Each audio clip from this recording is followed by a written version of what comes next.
जो ये भी आरोप उन पर आपने देखा होगा खुले मन से महक सिंह ने लगाया था कि वीरेंद्र जाति जी जो हैं वो एक खास करके मुस्लिम पक्ष से हाथ मिलाने के बाद में अपने हाथों को सैनिटाइज करके धोते हैं। उसी का परिणाम है कि पूरे देश में भारतीय जनता पार्टी की सरकार है।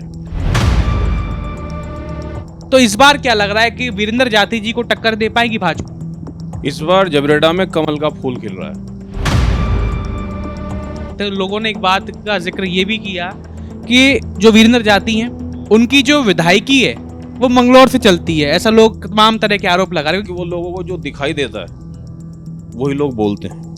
अपने कार्यालय में समय कम देते होंगे, लोग परेशान होंगे, उनकी सुनवाई कम होती होगी, तभी लोग कह रहे हैं कि वहाँ से नहीं बैठना, वहाँ से मंगलौर से चल रही है।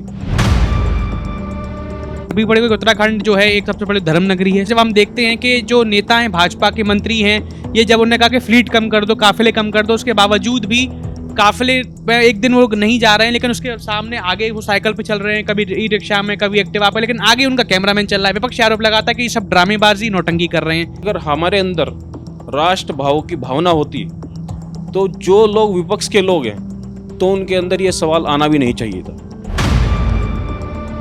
ये हम सब अगर मान लीजिए आपको टिकट नहीं हो पाता है अंदाजन 1%, तो जो किसी और को उम्मीदवार को टिकट होगा तो आप फिर क्या निर्दलीय चुनाव लड़ेंगे, किसी अन्य दल से लड़ेंगे या क्या? मैं भारतीय जनता पार्टी का सिपाही हूँ, संगठन से निकला हुआ व्यक्ति हूँ। मैं भारतीय जनता पार्टी के लिए काम करूँगा, जो भी मेरे लिए संगठन का आदेश होगा उसी का पालन करूँगा।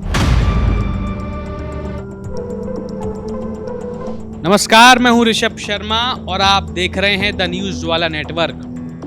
और इस वक्त हम मौजूद हैं झबरेड़ा विधानसभा क्षेत्र में और आज हमसे अलग अलग विषयों पर, विधानसभा चुनावों पर, झबरेड़ा के समीकरण पर बात करने के लिए मौजूद हैं भाजपा से जितेंद्र कुमार जी। नमस्कार सर, स्वागत है आप। धन्यवाद भाई साहब। ऋषभ जी, आपका बहुत बहुत धन्यवाद। मेरा पहला सवाल यही होगा कि झबरेड़ा में इस बार भाजपा की क्या स्थिति है? भाजपा की बहुत अच्छी स्थिति है, क्योंकि भाजपा ने काम किया, यहाँ पे संगठन ने काम किया है और यहाँ पर पन्ना प्रमुख से लेकर बूथ स्तर तक काम हुआ है और बूथ से लेकर प्रदेश तक काम हुआ है और प्रदेश से लेकर पूरे देश में काम हुआ है।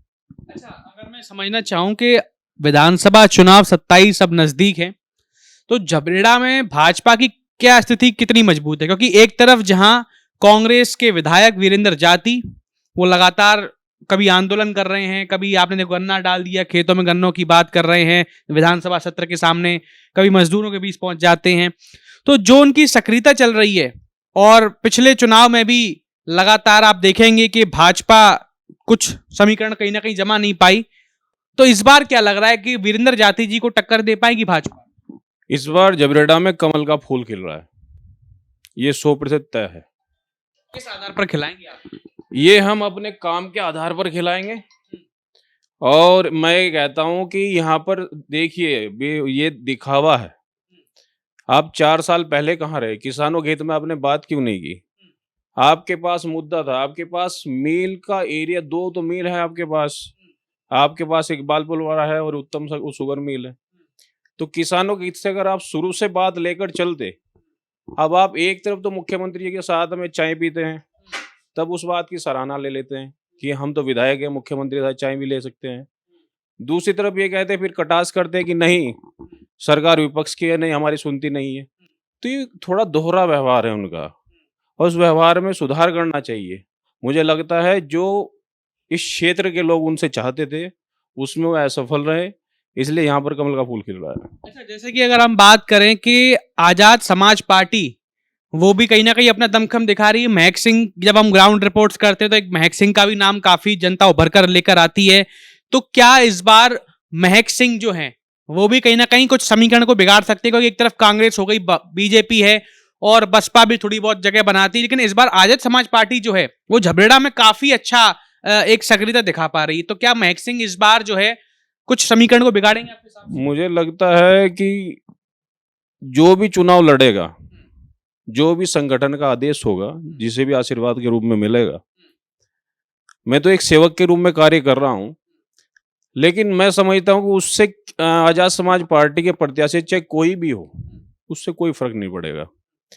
अगर प्रभु श्री राम की और बाबा साहब की कृपा रही क्योंकि इन्हीं के आशीर्वाद से और इन्हीं के सहयोग से सभी कुछ चल रहा है।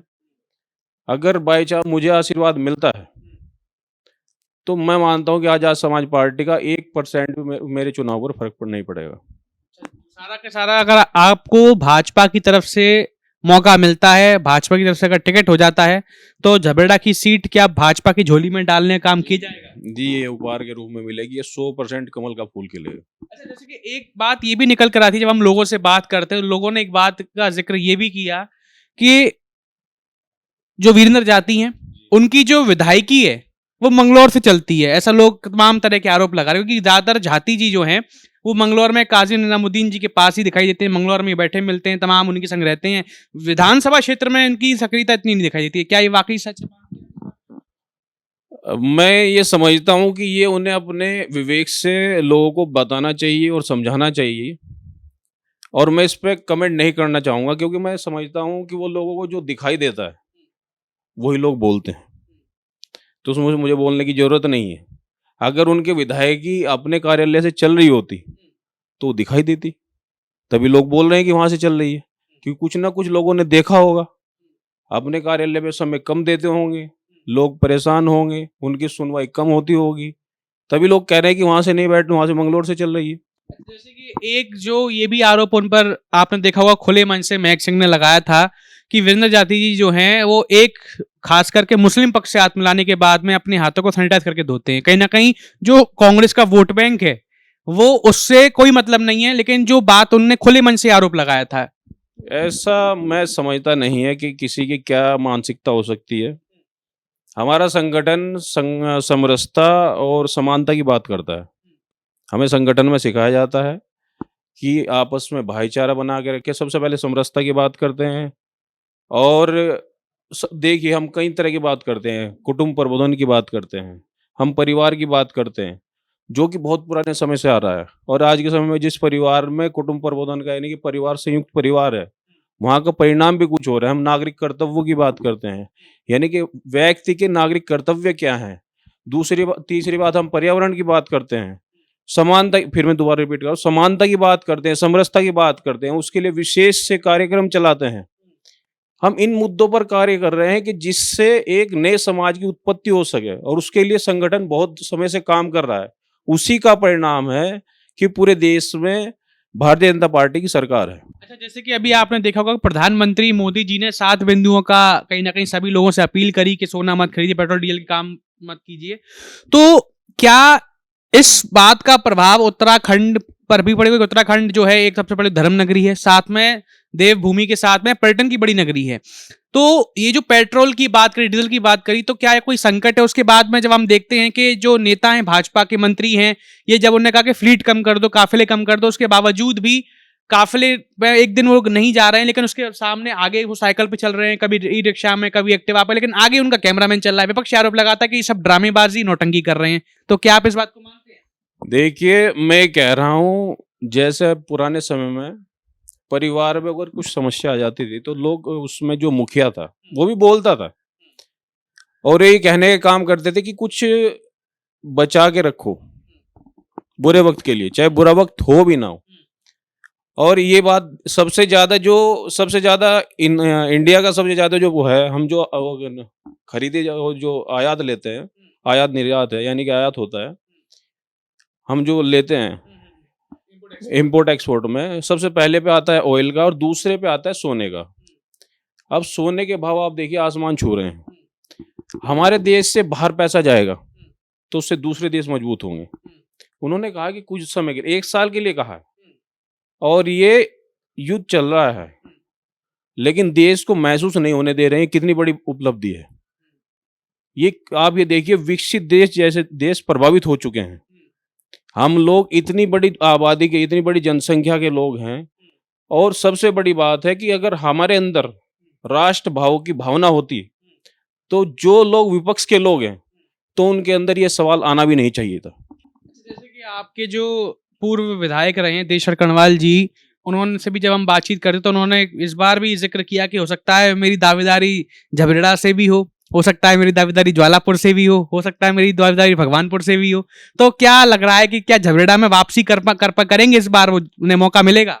ऋषभ जी, मैं तो ये कहता हूँ भाई साहब, मैं अपने कार्य में विश्वास करता हूँ कि मैं अपना कार्य अच्छा करता रहूं। सभी लोग हैं, सभी लोग अपनी दावेदारी कर रहे हैं। संगठन कई सारे नाम आप देख रहे हैं, झबरेड़ा में कई सारे नाम निकल कर आ रहे हैं। सभी लोग, काफी लोग हैं, मैं भी उसमें से एक हूँ। लेकिन मैं प्रयास ये कर रहा हूँ कि संगठन की दृष्टि से अगर देखा जाए, संगठन की नजर पड़े कि नहीं ये काम अच्छा कर रहा है। और मैं सभी को यही कहना चाहूंगा, सभी से ये अपील है कि आप लोग इसी तरीके से काम कीजिए। एक तो विवादित ना हो पाए कुछ भी, दूसरी बात है जो जनता में आक्रोश है, जो जनता में विवादास्पद जो चल रहा है उसे प्रयास करें। और तीसरी बात है, जनता को हमें समझाने का काम है, हम सभी का है ये। हम सब, अगर मान लीजिए आपको टिकट नहीं हो पाता है अंदाजन 1%, तो जो किसी और को उम्मीदवार को टिकट होगा तो आप फिर क्या निर्दलीय चुनाव लड़ेंगे, किसी अन्य दल से लड़ेंगे या क्या? मैं भारतीय जनता पार्टी का सिपाही हूँ, संगठन से निकला हुआ व्यक्ति हूँ। मैं भारतीय जनता पार्टी के लिए काम करूंगा, जो भी मेरे लिए संगठन का आदेश होगा उसी का पालन करूंगा। तो दर्शकों, ये थे हमारे साथ जितेंद्र कुमार जी, जिन्होंने अपनी बात को बड़ी बेबाकी से रखा कि झबरेड़ा में इस बार बदलाव होगा और किस हद तक बदलाव होगा, ये सभी विषयों को लेकर उन्होंने अपनी बातों को संज्ञान में लेते हुए आने वाले भविष्य को, चुनावों को लेकर सारी बात चर्चाएं रखी। आप इस तरह की और भी तमाम खबरों को, ग्राउंड रिपोर्ट्स को देखने के लिए देखते रहिए द न्यूज वाला नेटवर्क। बहुत बहुत धन्यवाद।